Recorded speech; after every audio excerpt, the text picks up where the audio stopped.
Good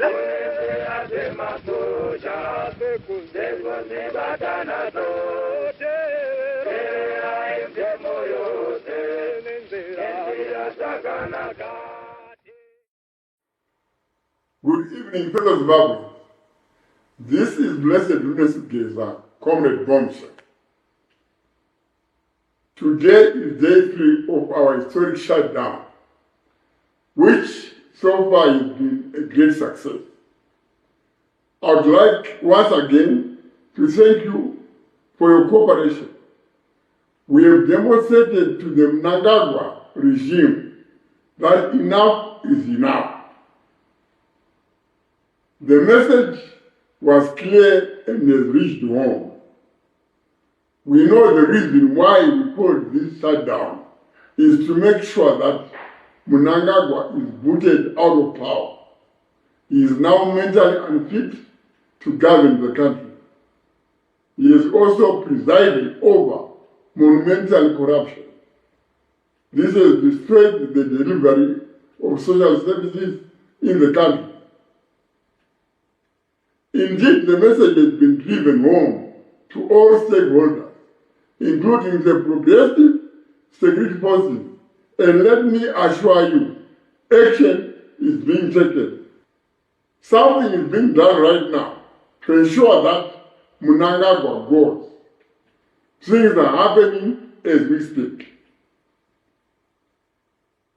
As a way forward, we continue with our shutdown. We can all agree that emotionally, we are all on shutdown. Mentally, we are all on shutdown. Psychologically, Zimbabweans are on shutdown. Physically, we are all on shutdown. Don't be discouraged by people who are loitering in town. We know some will bust from far and beyond to give the impression that they stay away as well. These side shows will not succeed. The reality is that it's Mnangagwa who has put the country on shutdown. Nothing is working, and even to those who were loitering in town, they are mentally and psychologically on shutdown. So Zimbabwe, let's continue with our shutdown. Let's stay the course. Our goal is to remove Mnangagwa, and we are on course. Mnangagwa will go, and his Galandas will be arrested. Tunakutendai necooperation yamakaita shutdown yedu kana kuti stay away yedu yakabudirira zvikuru. Vamwe mungaona kunge isina kubudirira, but mumaziso edu takaona kuti yakabudirira.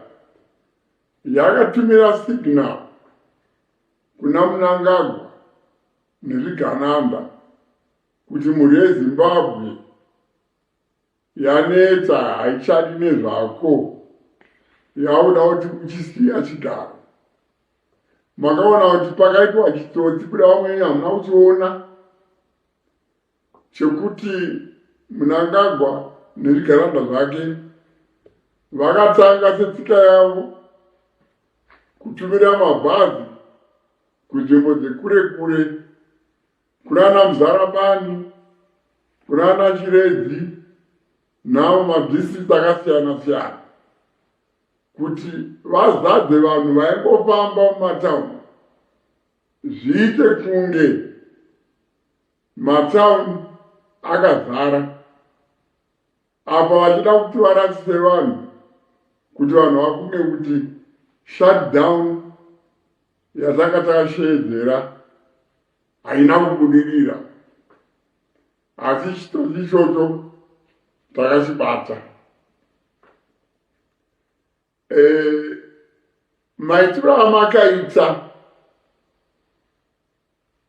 akaita kuti ruzhinji rwevanhu, including our progressive security forces, vaone kuti jokwadi mhuri yeZimbabwe inoda need ye-agenda system.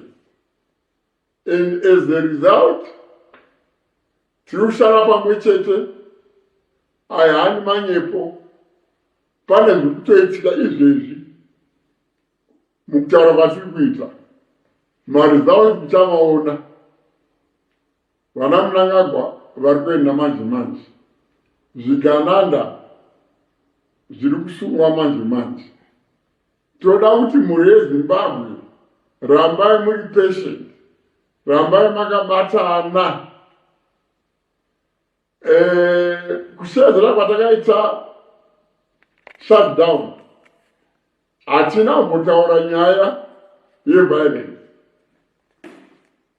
Saka vana Mnangagwa vakatuma vanhu vavo kuti vaite ma-acts eviolence. Zviite kunge tisu kana kuti ndimwi muri kuita violence. Isu hatina kumboshedzera nyaya dzeviolence, and imwe hamuna kumboita nyaya dzeviolence. Tinonzwa vana Chibaya, vana Ngarubvume vari kupiwa mhosva dzokuti vaipesedzera vanhu kuti vaitwe violence. Isu hatina kana kumbotaura navo vana Ngarubvume kana vana Chibaya panyaya yekuronga shutdown. Saka ndoshaya kuti vari kuzviwana kupi izvezvi. Mhuri yeZimbabwe kwatabva ndokure, taakusvika kumagumo. Mnangagwa nezvigananda zvake tenge tapedza navo nenguva pfupi iri kutevera. Saka rambai makashinga mhuri yeZimbabwe semashingiro amanga makangoita.